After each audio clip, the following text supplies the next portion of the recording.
우리 7장은 서대반 집사의 뭐라고 했죠? 설교. 서대반 집사의 설교입니다. 우리 16절까지 내용은 서대반이 설교한 목적을 설명을 했다고 하면,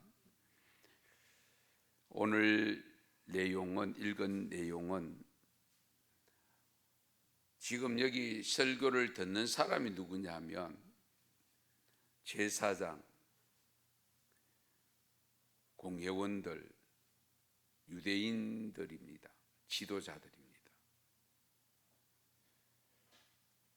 그런데 이들은 서대반 집사를 고발을 합니다. 고발을 해서 지금 변정하는 설교입니다. 서대반 집사가 지금 예수님을 믿고 지금 있는 그 신앙의 내용을 너희들과 별로 다르지 않다는 것을 강조하기 위해서 지금 역사적인 사건들을 나열하면서 지금 설교한 내용이 장황하게 길게 설명이 되어 있는데 어려운 내용은 없습니다. 역사적 사실들을 간추려서 설명을 하고 있거든요. 이것은 내가 예수를 믿고 너희들은 예수님을 안 믿는데, 그러나 그 신앙을 거슬러 올라가면 하나님은 동일하다 하는 것을 지금 반정해서 잘못됐다 이런 변정을 하지 아니하고, 이 설교를 듣는 사람이 스스로 자신들이 깨닫도록 하기 위해서 설명을 하고 있는 겁니다. 이 설명하는 속에서 하나님을 강조하는데, 그 하나님이 어떤 하나님이냐 하는 것을 조목조목 설명하고 있는 내용을 간추려서 말씀드리겠습니다. 서대반이 의도성을 가지고 지금 설교를 하는데, 그러니까 궁극적으로는 한 하나님을 믿는다는 거예요. 너희들도 하나님 믿고 나도 하나님 믿는다. 그 하나님이 어떤 하나님이냐 하는 것을 설명해 주고 있는데, 오늘 본문 17절에서 좀 길게 41절까지 내용은 뭐냐? 보호자 되시는 하나님을 설명하고 있습니다. 보호자 되시는 하나님, 보호하시는 하나님.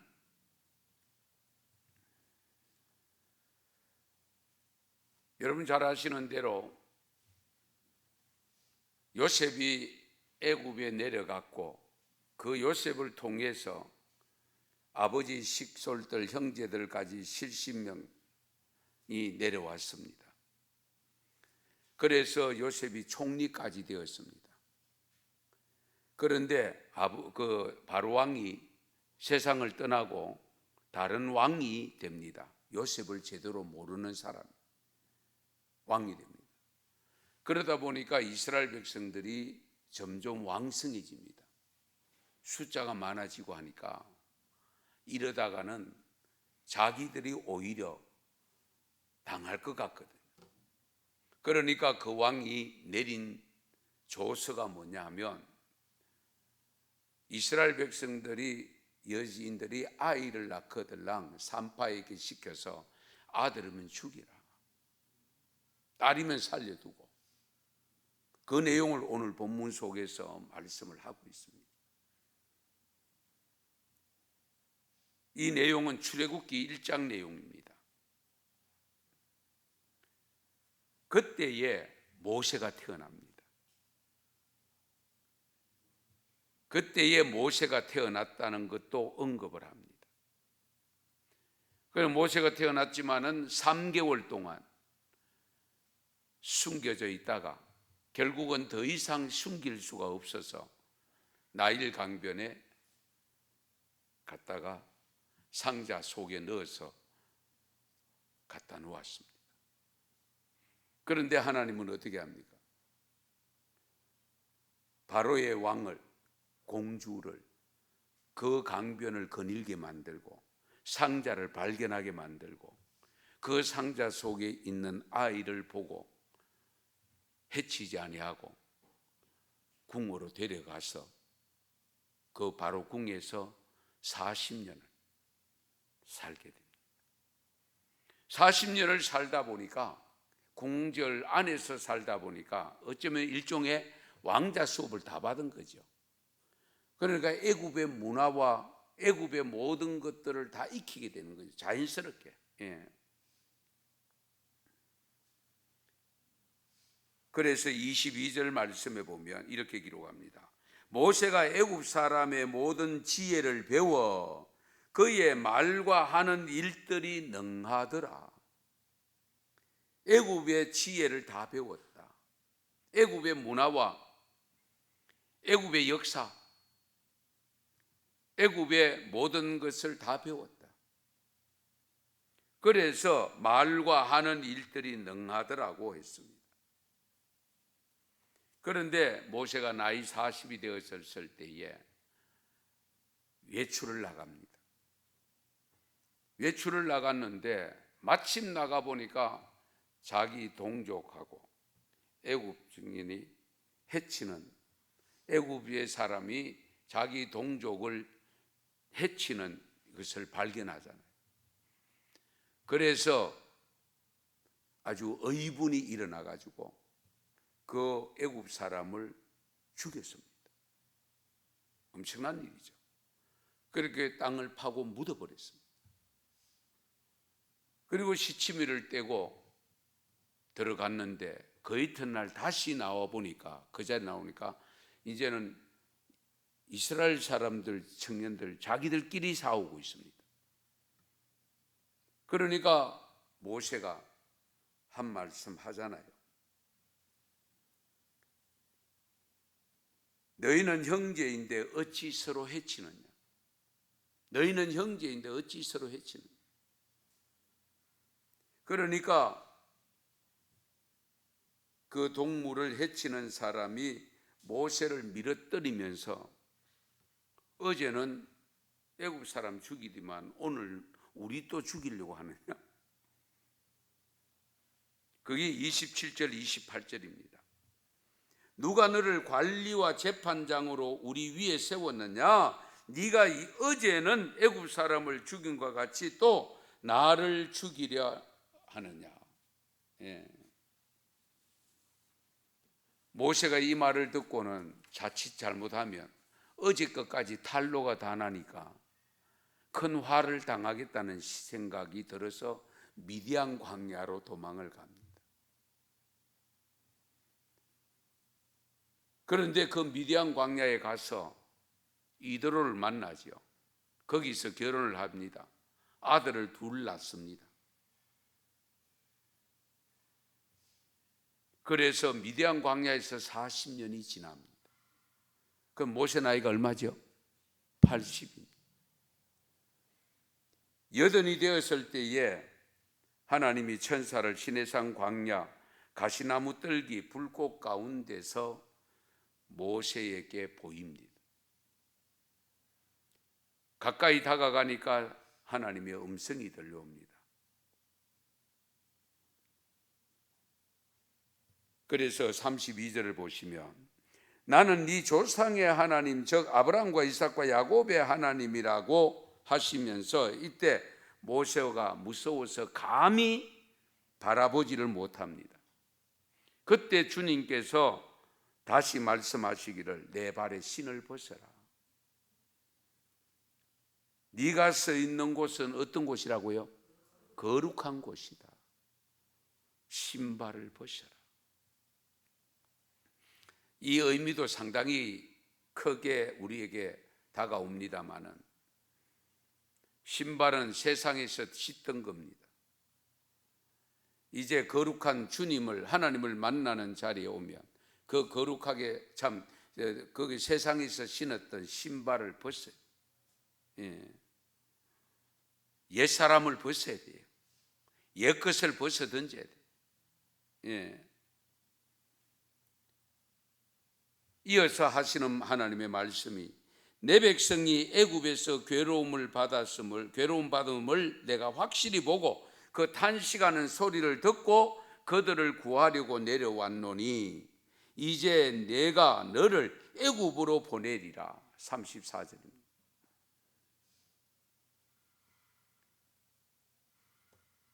이때 사실 35절 누가 너를 관리와 재판장으로 세웠느냐 하며 거절하던 그 모세를 하나님은 가시나무 떨기에서 불러 세웠다.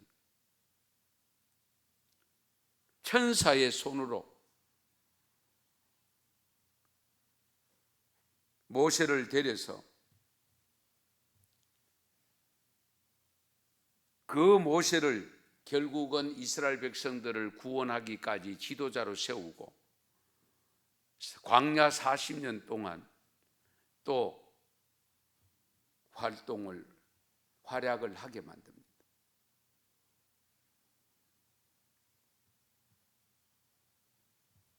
이 모세가 이스라엘 자손에 대해서 하나님이 너희 형제 가운데서 나와 같은 선지자를 세우리라고 하던 자가 곧 이 모세다.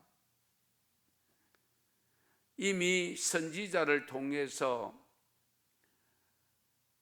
너희들에게 지도자를 세워주겠다고 한 그 지도자가 모세다. 이제 이것을 강조합니다. 그러면서 조상들이 모세의 지도에 복종하지 아니하고 불평하고 거절한 사실들을 언급을 합니다. 시내산에 십계명을 받으러 올라갔을 때에 40일 동안 내려오지 않음으로 말미암아 소식도 없고 죽었는지 살았는지도 모르고 그러다 보니까 이스라엘 백성들이 결국은 아론을 찾아와서 우리가 금부치를 다 애굽에서 나올 때 갖고 온 거 다 갖고 올 테니까 송아지를 만들어 놓고 이것이 바로 우리를 인도한 하나님이다. 이제 그러고 있었잖아요.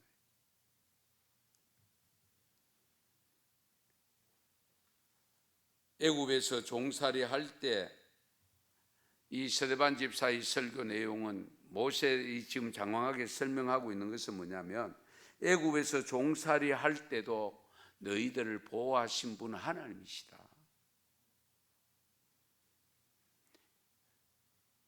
그리고 모세의 죽음을 위기에서 그 나일강변에 버려진 모세를 위기에서 벗어나서 바로궁에 40년, 미디안에 40년 이렇게 해서 광야 40년 동안 생활하게 하신 것은 하나님이 보호해 주셨다 하는 것을 강조하고 있습니다. 우리 하나님은 보호하시는 하나님, 이 하나님을 항상 인지하셔야 됩니다. 이스라엘 백성들이 출애굽에서 첫 번째로 겪었던 광야 생활할 때 홍해 앞에서 진퇴양난에 빠졌을 때 그때도 역시 하나님은 보호해 주셨잖아요.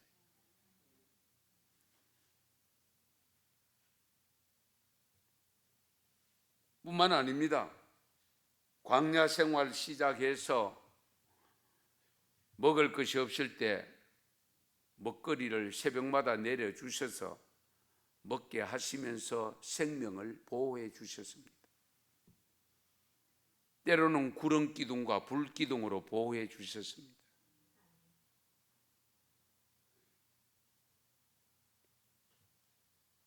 물이 없어서 갈증을 느낄 때에 마라에서 선물을 발견했으나 단물로 바꾸어 주셔서 먹게 하셨습니다. 머리바에서도 동일한 사건, 물이 없어서 갈증을 느낄 때에 반석에서 물이 나게 하셔서 그들의 생명을 보호해 주셨습니다. 뿐만 아니죠. 적들을 만났을 때에 블레셋과의 전투, 아말렉과의 전투 등등 적들을 만났을 때도 하나님은 철저하게 보호해 주셨습니다. 그래서 신명기 32장 9절 10절에 보면 같이 한번 읽어보시겠습니다. 여호와의 분깃은 자기 백성이라 야곱은 그가 택하신 기업이로다. 여호와께서 그를 황무지에서 짐승이 부러진 영 광야에서 만나시고 호위하시며 보호하시며 자기의 눈동자같이 지키셨도다. 아멘. 보호하시고 호위하시고 눈동자같이 지키셨다. 예. 시편 32편 7절에도 이런 말씀이 있습니다. 주는 나의 은신처이오니 환난에서 나를 보호하시고 구원의 노래로 나를 두르시리이다. 창세기 4장에 보면 가인이 아벨을 죽인 사건이 발생합니다. 그 사건이 발생하고 난 다음에 여러분 잘 아시는 대로 하나님의 저주를 받게 되는데, 그 창세기 4장 12절에 보면 네가 밭을 갈아도 땅이 다시는 그 효력을 내게 주지 아니할 것이요 너는 땅에서 피하며 유리하는 자가 되리라. 방황하는 자가 되리라, 그 뜻이죠. 이 하나님의 음성을 들은 가인이 여호와 하나님 앞에 이렇게 아뢰입니다. 13절 하반절인데요. 내 죄벌이 지기가 너무 무거우니이다. 하나님이 그렇게 징벌을 하면 나는 감당이 안 됩니다. 그러면서 하나님께 하소연한 내용이 14절인데요. 주께서 오늘 이 지면에서 나를 쫓아내시온즉 내가 주의 낯을 배웁지 못하리니 내가 땅에서 피하며 유리하는 자가 될지라. 여기 유리한다, 방황한다는 겁니다. 그래서 물은 나를 만나는 자마다 나를 죽이겠나이다. 나는 아무런 혈혈단신으로 아무런 방비할 수 있는 무방비한 상태인데 나를 만난 사람들이 나를 해치지 않겠느냐는, 가인의 이 간절한 간청을 하나님은 들으시고 보호해 주시잖아요. 그게 15절입니다. 그렇지 아니하다. 가인을 죽인 자는 벌을 몇 배나 받아요? 7배나 받으리라 하시고 가인에게 표를 주사 그를 만나는 모든 사람에게서 죽임을 면하게 하시니라. 할렐루야. 이 표가 뭡니까? 구원의 표 아닙니까? 예? 이 표를 가지고 있으면은 어떤 사람도 너를 해치지 못한다. 죽임을 면하게 된다. 오늘 우리에게 필요한 표가 뭡니까? 믿음의 표가 있어야죠. 믿음으로 구원받잖아요. 믿음의 정표를 가져야 됩니다. 예. 표를 가져야 돼요. 인침을 받아야 돼요. 예. 믿음의 정표. 이 분명해야 됩니다. 어쨌든 우리 하나님은 우리를 보호해 주십니다. 어려움을 당할 때 진퇴양난의 경우를 당하더라도 하나님이 보호하시면 삽니다. 비록 내가 죄를 범하여 벌을 받게 되었다 할지라도 하나님은 우리를 죽음의 위기에서도 보호해 주십니다. 그 영원히 보호해 주시는 약속을 하신 것이 예수님을 통해서 영원히 우리의 생명을 보호해 주신다고 약속을 하셨잖아요. 우리가 그 약속 믿고 지금도 오늘도 예배 드리러 나온 줄 믿습니다. 어쨌든 영원한 죽음에 이르지 않도록 하기 위해서 독생자 예수를 보내주셨고, 그 예수님의 보혈의 공로로 우리가 죄사함 받고 성령을 받은 자로서 인침을 받아서 정표를 받아서 죽음의 재앙에서 건너뜁니다. 할렐루야. 예. 아무쪼록 우리 하나님, 이스라엘 백성들을 보호해 주셨던 하나님, 바로 그 하나님이 저와 여러분의 하나님입니다. 늘 보호받으시기 바랍니다. 그 다음에 두 번째는 인도자 되시는 하나님을 말씀하고 있습니다. 강조하고 있습니다. 인도자 되신 하나님. 모세가 하나님의 인도하심을 받은 내용인데요, 갈대 상자에 담겨서 어디로 인도함을 받았어요? 바로 궁으로 갔잖아요. 공주 바로 왕의 공주의 딸의 공주, 그 공주의 도움을 받아서 바로 궁으로 인도함을 받았잖아요. 40이 돼서 죽을 위기 또 위험을 느꼈지만은 미디안으로 인도함을 받았잖아요. 거기서 부름받고 이스라엘 백성들까지도 애굽에서 출애굽시켜서 가나안 땅으로 인도하는데 인도자로 세움을 받았습니다.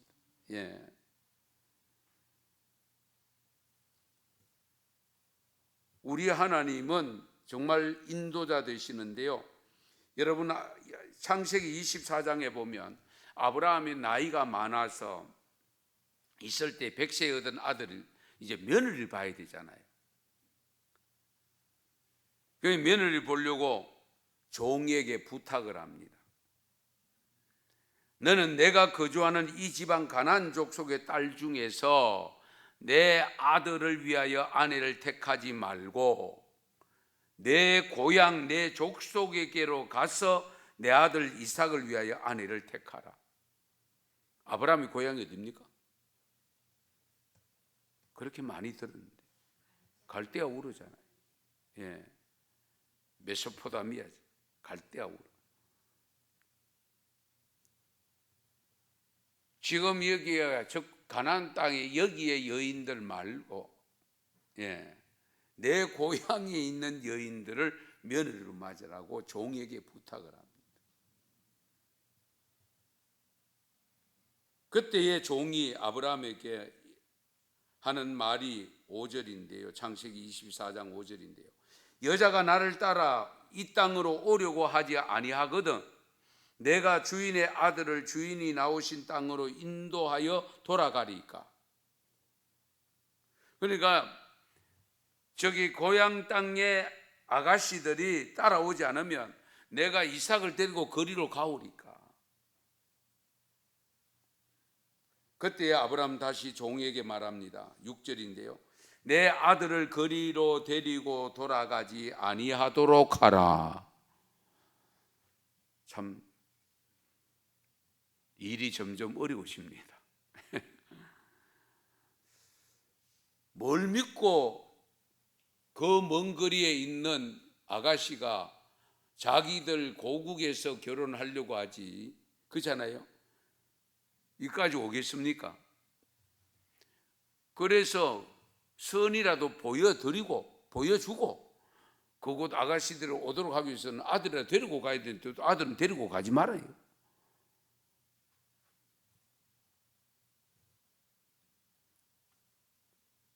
그래서 종은 하는 수 없이 주인 아브라함과의 약속을 하고는 낙타 10피를 가지고 출발을 합니다.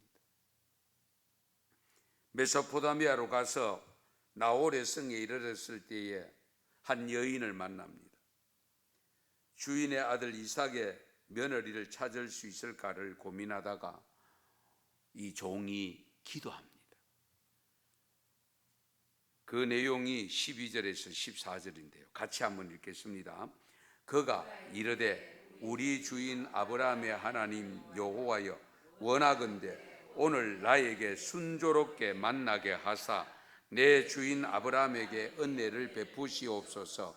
성중 사람의 딸들이 물길로 나오게 사오니 내가 우물 곁에 서 있다가 한 소녀에게 이르기를 청하건대 너는 물동이를 기울여 나로 마시게 하라 하리니 그의 대답이 마시라.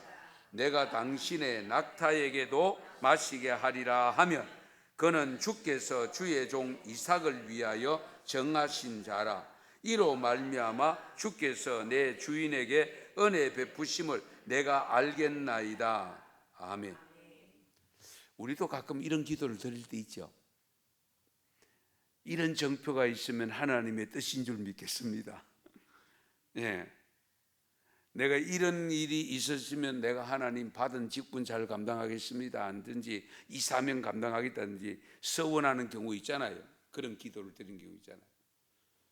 그러니까 이 아브라함의 종이 어쨌든 물길로 나오는 사람에게 내가 물을 좀 달라고 할 때에 나에게 물만 주는 게 아니고 이 낙타들에게도 물을 먹이라고 하는 사람이 있으면 이 사람은 하나님이 보낸 사람이다. 우리 그 주인 아브라함의 아들 이삭의 부인 될 사람이다 라고 제가 여기겠습니다. 그렇게 기도한 거예요. 그런데 소녀가 물기를 나옵니다. 그러니까 달려갈 수밖에 없죠.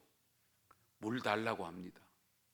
물 달라고 했는데 자기가 하나님 앞에 기도한 대로 낙타에게도 먹이라고 합니다. 그 아가씨 이름 뭐죠? 아가씨 이름 리브가잖아요. 리브. 리브가.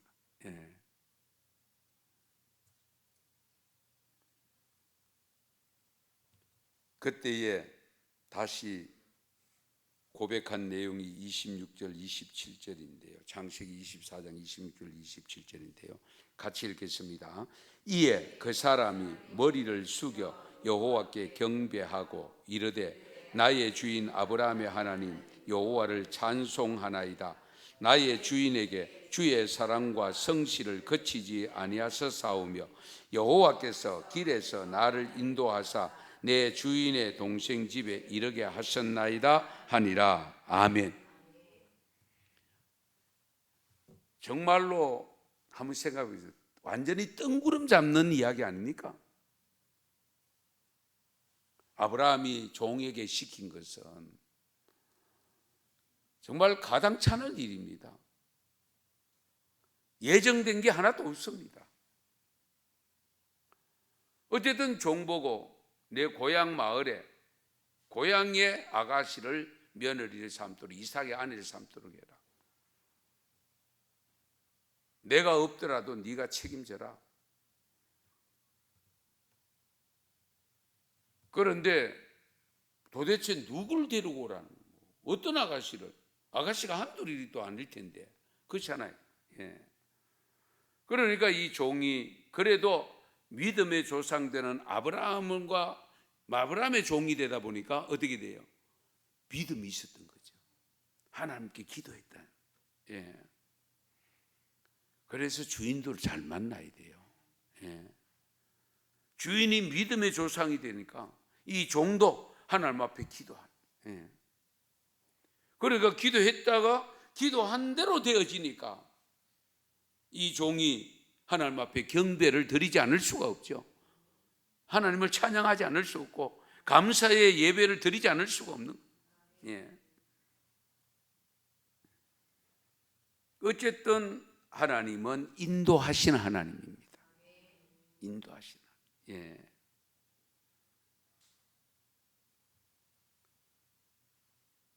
비근한 예로 여러분 보세요. 예수님이 탄생했을 때에 동방박사들의 세 사람이 보물을 가지고 무작정 오잖아요.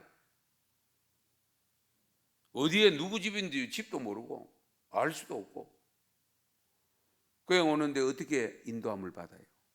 빛이 인도함을 받잖아요. 빛이 인도함.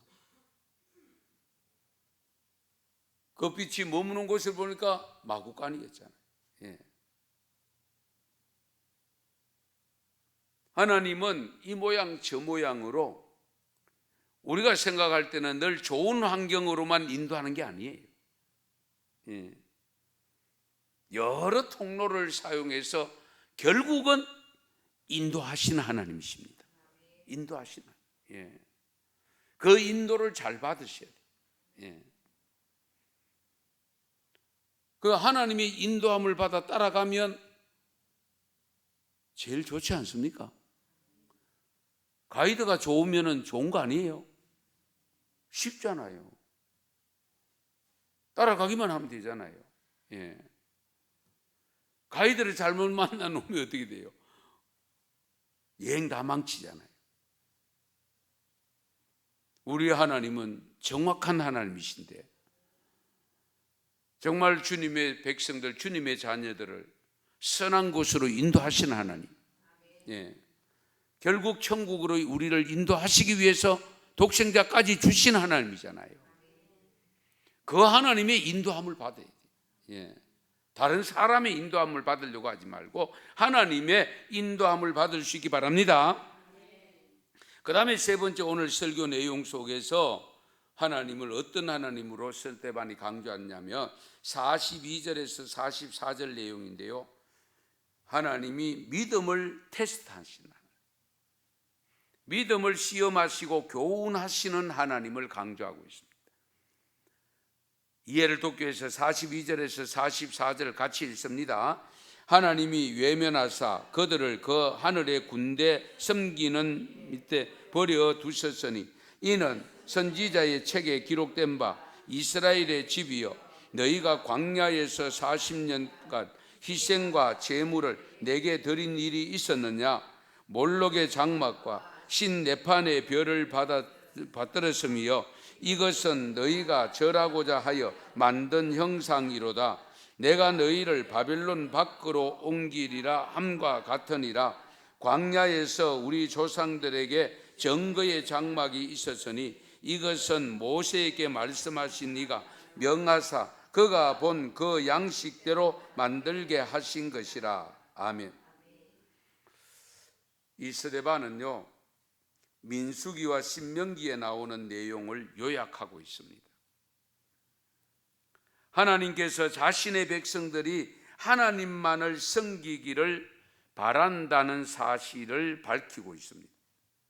그래서 스데반은 이런 점을 지적하면서 은연중에 자신의 시대와 비교하고 있는 거죠. 그는 자신이 살고 있는 시대가 막바지에 접어들고 있다는 것을 보다 분명하게 감지하면서 지금 되어진 모든 일들은 결국 하나님이 하시는 일인데, 결국 하나님이 우리의 믿음을, 너희들의 믿음을 지금 시험하고 있다. 그리고 하나님이 역사적 사건 내용들을 가지고 우리에게 교훈해 주고 있다. 이 점을 지금 스데반이 설교하고 있습니다. 예. 그러면서 또 스데반이 설교한 내용을 요약하면, 우리 하나님은 가나안을 정복하게 하시고 그 땅을 조상들에게 주신 하나님이심을 강조하고 있습니다. 가나안을 정복해 하신 하나님, 그 땅을 조상들에게 결국 주신 하나님이다. 오늘 45절 말씀을 보시면, 우리 조상들이 그것을 받아 하나님이 그들 앞에서 쫓아내신 이방인의 땅을 점령할 때에 여호수아와 함께 가지고 들어가서 다윗 때까지 이르니라. 아멘. 하나님이 약속한 가나안 땅에 들어갈 때는 여호수아가 지휘를 했잖아요. 여호수아가 지휘할 때에 여러분 잘 아시는 대로 어쨌든 가나안 땅을 쉽게 점령할 수 없는 땅이라고 정탐꾼 10명이 강하게 해서 가면 안 된다고 했잖아요. 그런데 하나님은 그 가나안 땅에 들어가게 해서 여호수아와 갈렙 두 사람 때문에 결국 들어갔잖아요. 들어갔는데 성이 정말 견고한 성입니다. 그런데 하나님은 여호수아에게 어떻게 말합니까? 하루 한 바퀴씩 돌아, 제사장들을 앞세우고 7째 날에 7바퀴 돌아, 그리고 양각 나팔 불러, 고함 질러, 그러면 성이 무너진다. 그렇게 해서 무너졌잖아요. 할렐루야. 그런데 여러분 잘 아시는 대로 저 별것 아니다, 저거는 뭐 솔직히 우리말로 하면은 이 여리고성 무너뜨린 거 생각하면 조족지혈이지. 예. 저거는 게임도 안 된다. 그랬던 성이 아이성이잖아요. 실패를 하잖아요. 아간이라는 사람이 하나님의 말씀을 거역하고 신할산 좋은 외투한벌과 금덩어리 은덩어리를 자기 장막 속에 숨겨놨다. 절대로 탈취물, 전리품을 가지면 안 된다고 그렇게 강조를 했음에도 불구하고 몰래 숨겨놓았. 사람들은 모르죠. 하나님만 아시지. 그런 것을 볼 때에 결국은 가나안 땅을 점령하게 하신 것은 하나님이십니다. 예. 사람의 방법으로 되는 게 아니에요. 그 하나님이 하시는 일이라면 어떻게 돼야 됩니까? 우리가 하나님 말씀대로 따라가면 되잖아요. 인도함을 받으면 되잖아요. 예. 다른 거 없어요. 하나님 말씀대로 따라가면 돼요. 순종하면 돼요. 자꾸 순종을 안 하고 억길로 가니까 문제가 되는 거죠.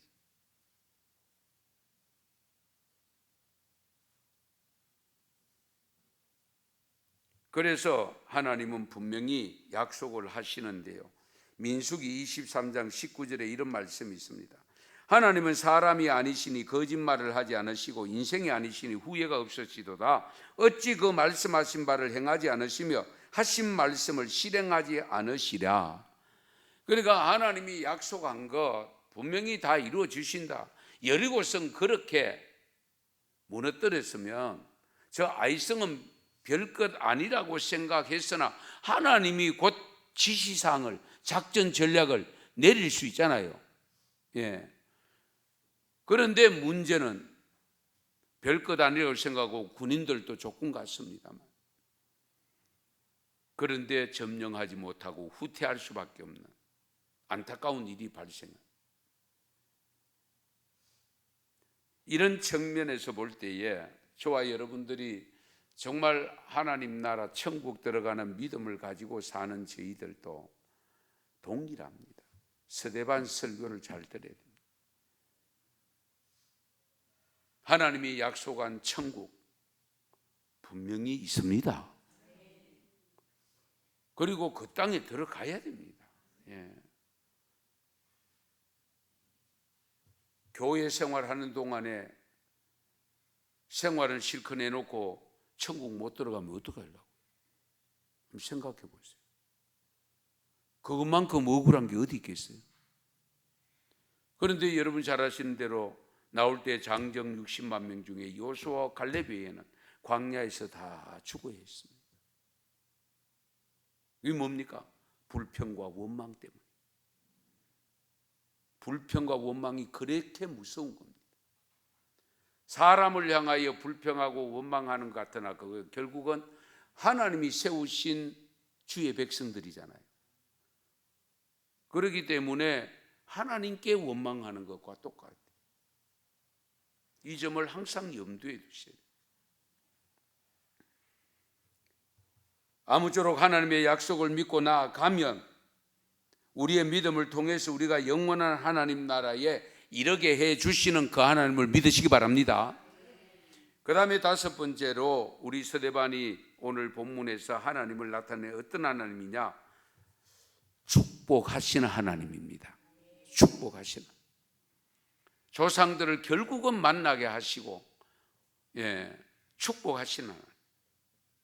오늘 본문 46절 47절 같이 읽습니다. 다윗이 하나님 앞에서 은혜를 받아 이 야곱의 집을 위하여 하나님의 처소를 준비하게 하여 달라고 하더니 솔로몬이 그를 위하여 집을 지었느니라. 아멘.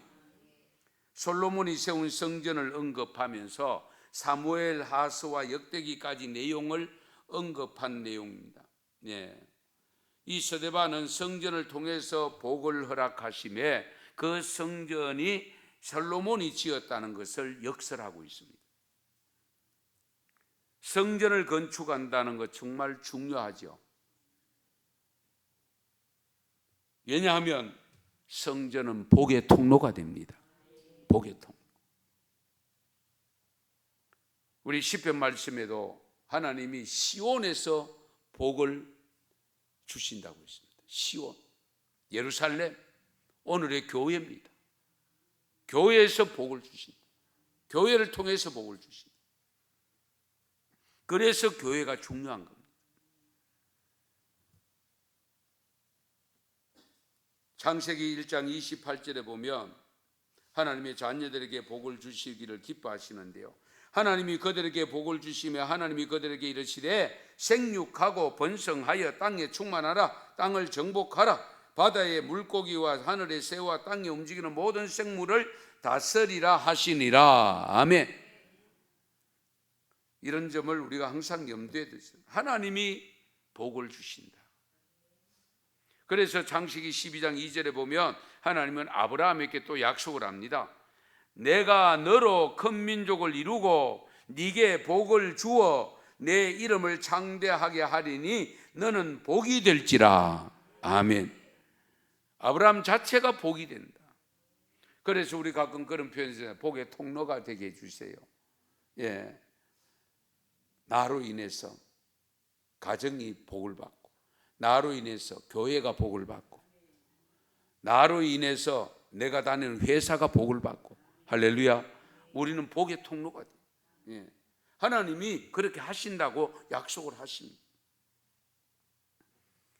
어쨌든 하나님의 약속은 불변이기 때문에 복 주시는 하나님, 생사화복을 주관하신 하나님, 그 하나님을 믿고 기왕 구원받는 복은 가장 큰 복입니다만은 이 땅 위에 사는 날 동안도 복받는 삶이 되시기 바랍니다.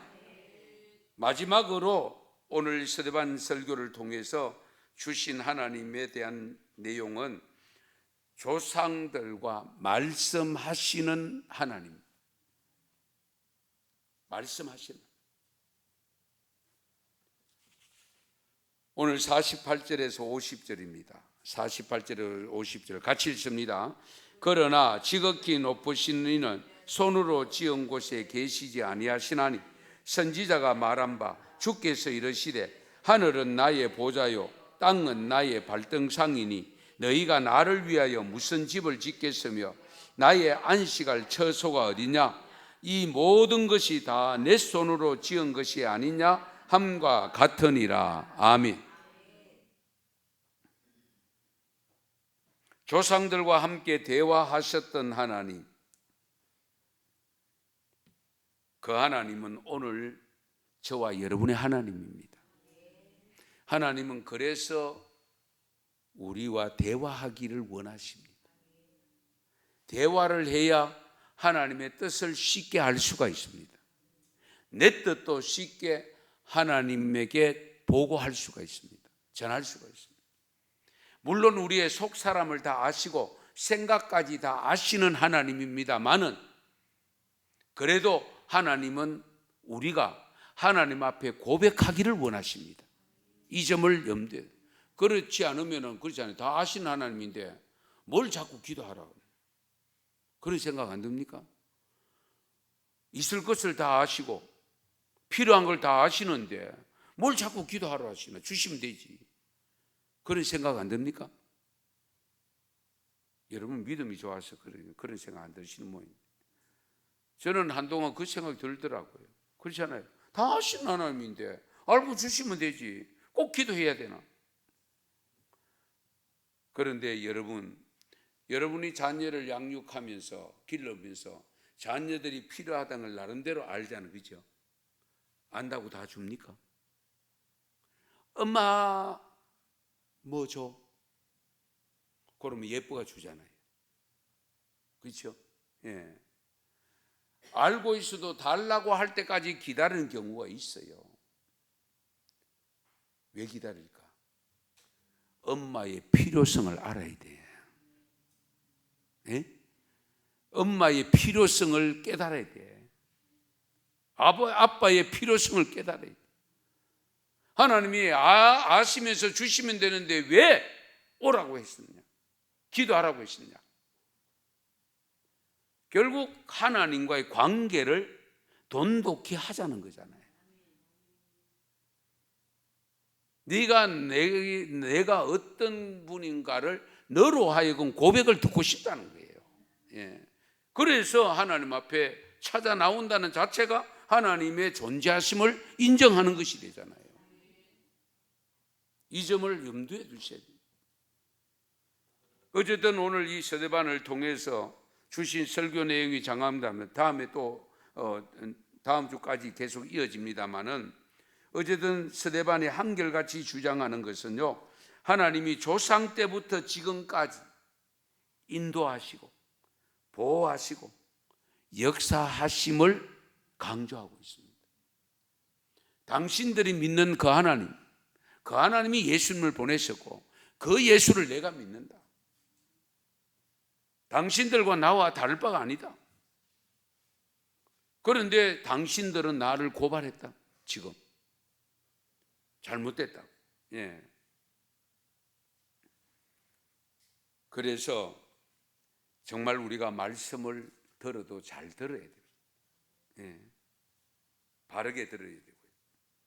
분별을 잘 하셔야 됩니다.